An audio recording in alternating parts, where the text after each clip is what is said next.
I'm so glad you brought that up. That's such a great point because one of the things I have the hardest time explaining to people is they assume, especially like little third and fourth grade little girls, I'll just write a message to Navi.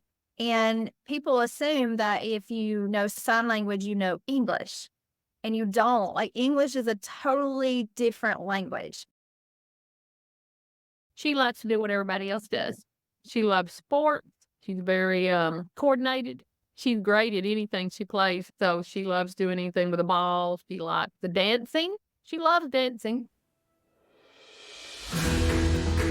Welcome to Love is a Classroom Stories of Inclusion, a podcast about creating high quality, meaningful, inclusive experiences for children with and without disabilities.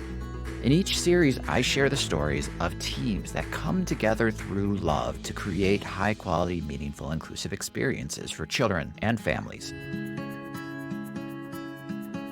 Inclusion is a child's sense of unconditional belonging and full access to the social experience. There's no question that the first 4 episodes of Series 2 have demonstrated the unconditional sense of belonging everyone in Navee's world tries to create. However, access has been a steady concern. We've experienced that firsthand in the creation of this episode. The episode is an opportunity to get to know Navee better, but podcasting technology, specifically recording software, is not well suited for interviewing a 7-year-old who is deaf and language deprived. Needless to say, we did our best. Wendy, Brooke, Navee, and Navee's 2 siblings, Holland and Carson, joined us. Brooke and Wendy and I talk more about cultural experiences of being a hearing family with a deaf child. The recording of this episode is available to watch on YouTube at Love is a Classroom.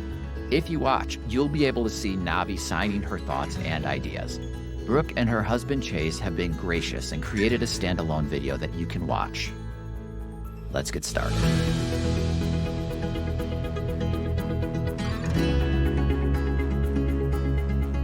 Wendy, Brooke, thank you for joining me again.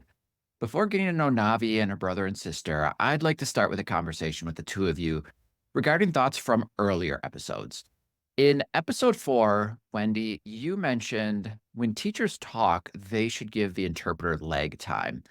I'm curious to hear more about that. Should I be speaking slower or be more articulate when I'm talking to someone who has an interpreter? People ask me this often. Just last week, I did a week-long interpreting assignment, and every speaker asked me this, and I'm like, no, go at your natural flow. As the interpreter, I will ask you to repeat or slow down if I need to, but I want you to be natural, speak at your own speed. I would say the signing, the speaking is not near as difficult as the writing. A lot of hearing people want to write to the deaf. And I just came up with a work set last week and I was explaining this situation. It has nothing to do with their intelligence. A lot of deaf people read on a fourth grade level, and it also has to do with vocabulary. I give this example. This deaf person with minimal language, but he was working at a hotel, had just gotten the job, and I went down and did a mini session with the staff and the manager. And I'd say about 3 months in, they were going to let this person go because they said he was not following direction. He refused to do his job. And so he wanted me to come down and meet. Very, very nice person. But anyway, she asked me maybe I could give her some tips because she was really frustrated. So I said, how are you communicating? She said they would type in back in the day when you had the pagers, the beepers. They would just type in a word like crib for him to put a crib in room 31 or.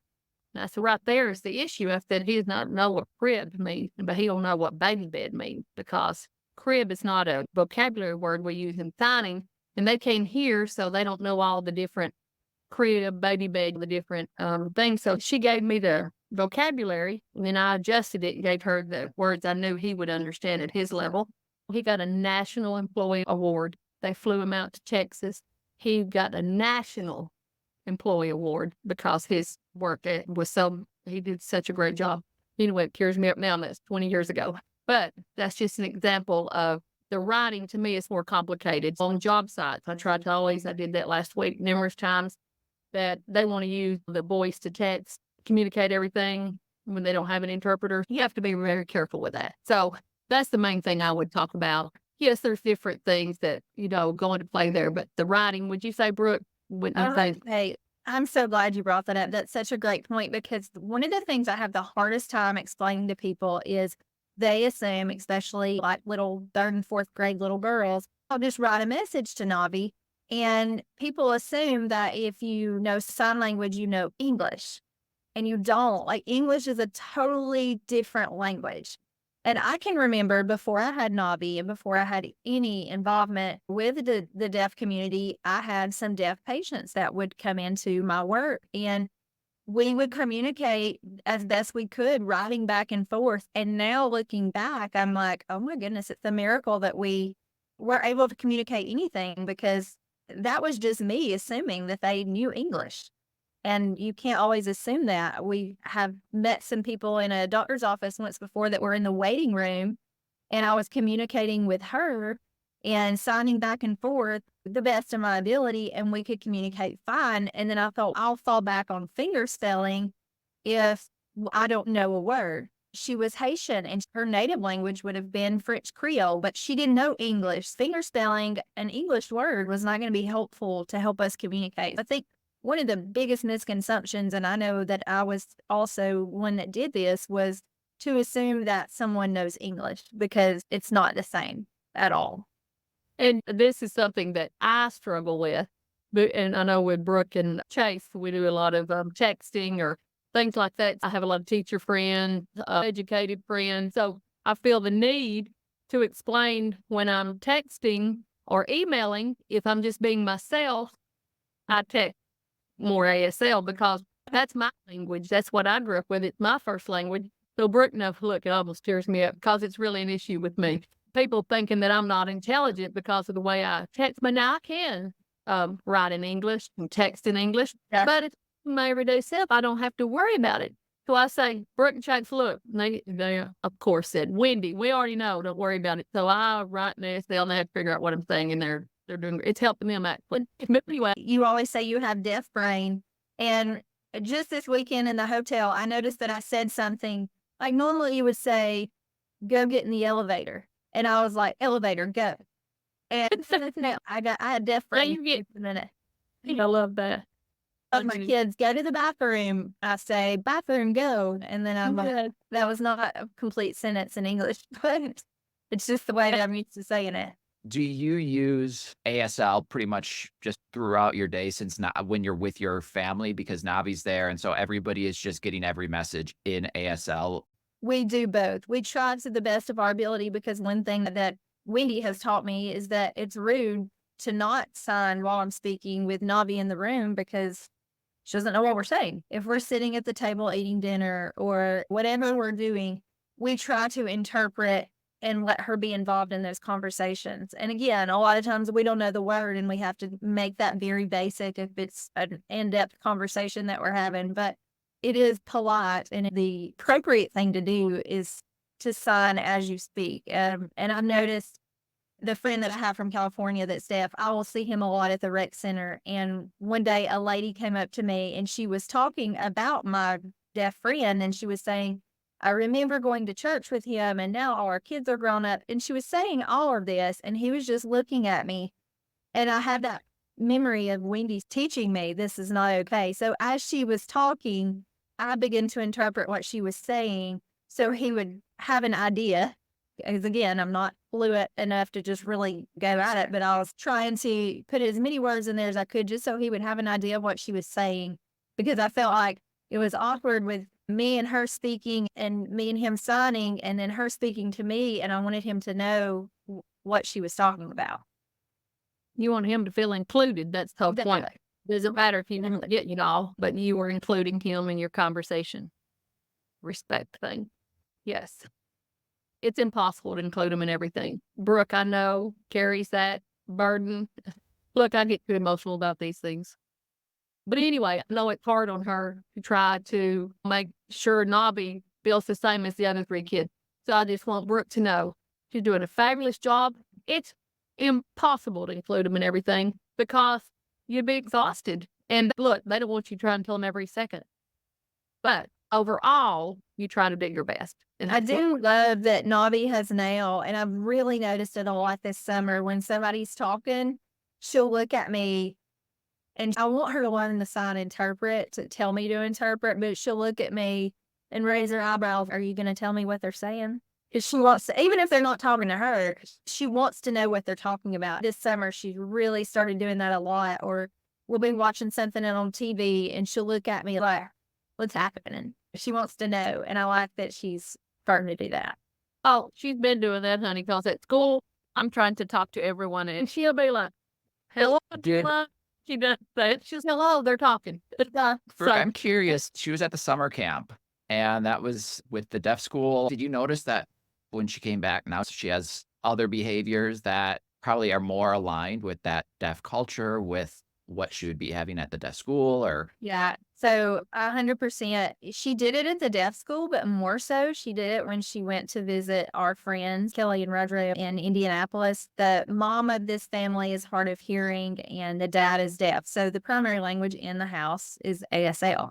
So everyone in this house is signing. And I noticed the biggest difference when she came home from their house. And she stayed with them several days. And then my husband went and got her. And I noticed she's signing a lot more. Normally, she would point at something that she wants, or she would just point and say, I want it. And now she said, Navee wants to go outside. She said all of those signs. She used all the signs and made a complete sentence instead of me outside or I want to go outside. point. I noticed her signing a lot more when she came home from Kelly and Rodrigo's house for sure. does that go in with generalizing the conversation, the way that we talk, where she can learn ASL in the context of school, but that doesn't generalize to what it is in the home and doesn't generalize to what it is in the community? And so this opportunity for her to be with your family friends gave her an opportunity to see what ASL looks like in the context of a family. And that Yeah. was something she wasn't familiar with. Yes, that was Wendy's idea, was to let her do that. And so summer camp was, let's see how she does away from home, because she'd never been away from home. And she did fantastic. So I was like, okay, I think she'll be fine at Kelly's. And I was so thankful that Kelly and Rodrigo they already have 4 children. I know what it feels like to have 4 kids, and her kids are smaller than mine. The fact that she was willing to take on a 5th kid, but it was so beneficial to Navee. I hope that we can make that an annual thing. I hope more than annual, a couple times a year. We do. I hope Kelly's okay with that, because it was just so good for her. Let me say, it's just precious, isn't it? How they're so willing to help each other because they've been through the same experiences and want better for the next generations. It's just fabulous. Is there anything more you'd like to add before we welcome Navee? Make sure you put a capital deaf for, like, Navee is deaf culture, so it's always capital.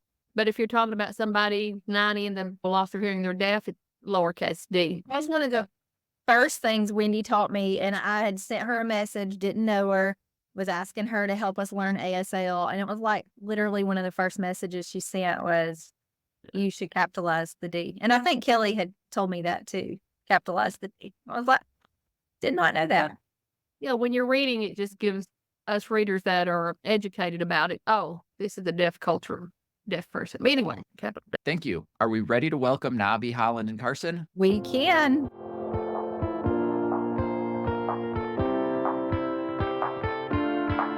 The editing program we used placed the camera of the participant who is making noise. Because Navee and Wendy were signing and Holland, Navee's brother, were talking, the screen didn't catch much of what Navee was saying. The 5-minute conversation is disjointed, but offers insight into the family. If you want to learn more about Navee, go to Love is a Classroom on YouTube and watch this podcast video, as well as a video Chase and Brooke created.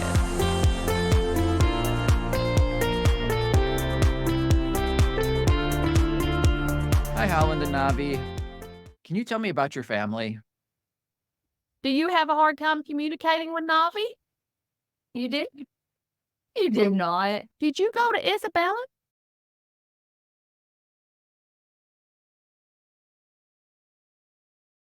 We all went swimming.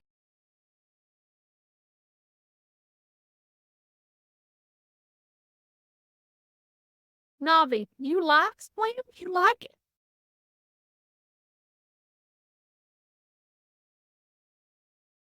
Mom packed my clothes and everything so we could go to swim meet.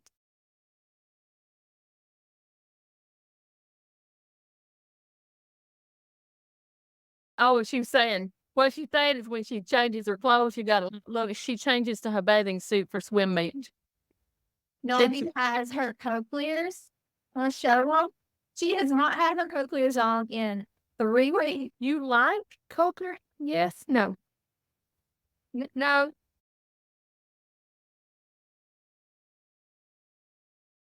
They fall off. That's our reason we don't like them. Oh, so she's telling me to keep them on the desk. We're not putting them back on. This is Carson. Hi, Carson. How old are you? I'm 14. Can you tell me a little bit about what it's like to have Navee as a sister? I mean, it's a lot of fun. I really like being able to interact with her. I love that I've gotten to learn sign as well as being her sister. And I love being able to be around her because she's such an interesting kid. Yeah. Has it impacted the way you see your own friends at school or the friends in the community? It just kind of opened my eyes up to a lot of deaf culture and understanding like deaf people. Does it have any kind of impact on the way that you see your future? Yes, actually, she's the reason I want to become a law student so I can advocate for like deaf people, especially me doing like that. She opens my eyes up to a lot of things and I realize I want to help people like her. What's the most challenging thing about having a sister who's deaf? Probably not being able to get her attention. It's reasonable. It's a little difficult when they're deaf. It's a whole different ballgame with kids because they'll be out going like to the street. You can't holler and get their attention. It's difficult. And who's that? Dansby. Dansby. What's Dansby. Dansby's sign name? Yep, that's dog. Okay.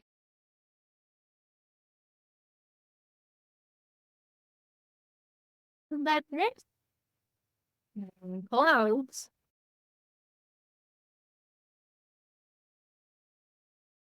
She wrote me a message. For me, what does that spell? Did she say dog? Oh, Dansby. D-O-G. She's saying dog. That's Dansby. Yep. Who's your friend? Your friend. What you do with friend? I have friends that are boys and girls. Yesterday, where'd you go play? How many friends did you play with? So yesterday she played with her sixth friend. Is it 3 girls and 3 boys? Navee, you play what? Just playing? Job? What? What'd you do?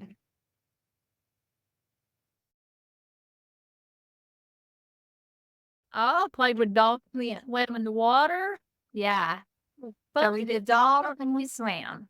Brooke and Wendy, what more can you share about Navee? What else does she like to do with her friends and with her family? I really would like for interpreters and teachers and students, everyone to know when you have a deaf child in your class.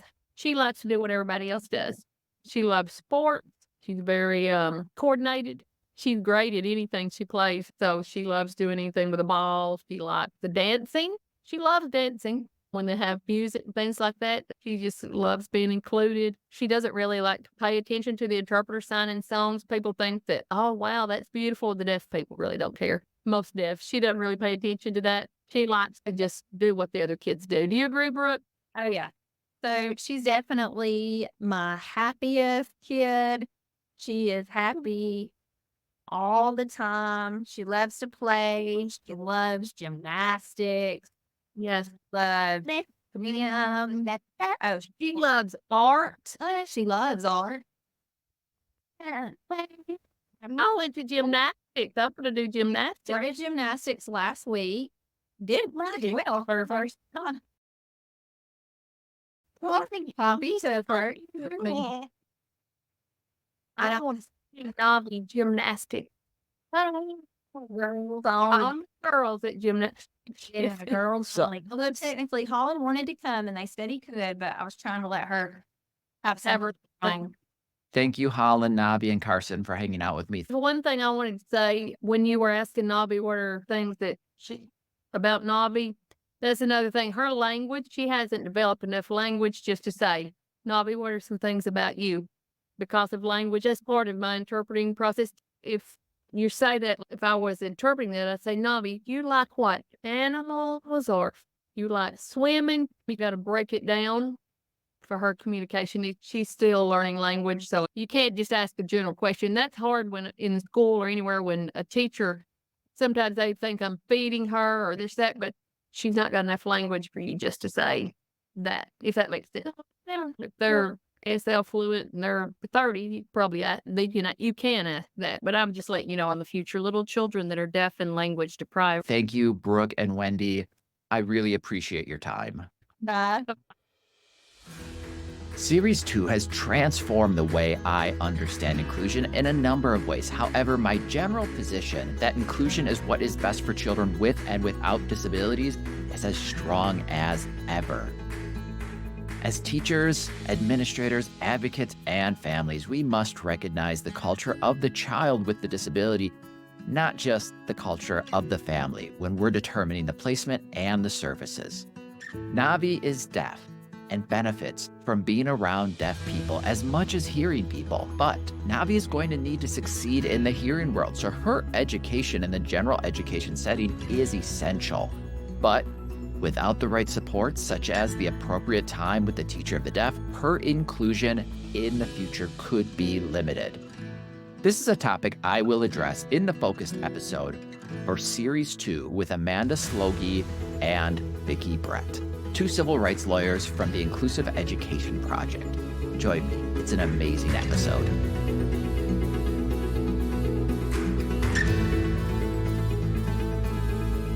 Thank you for listening to Love is a Classroom, Stories of Inclusion. You can follow us at Love is a Classroom on Facebook, Instagram, or YouTube. If you're a parent, teacher, or advocate who would like to share your story, please go to loveisaclassroom.com, click on Contact, and share a brief summary of your experience. Until next time, choose love, choose inclusion.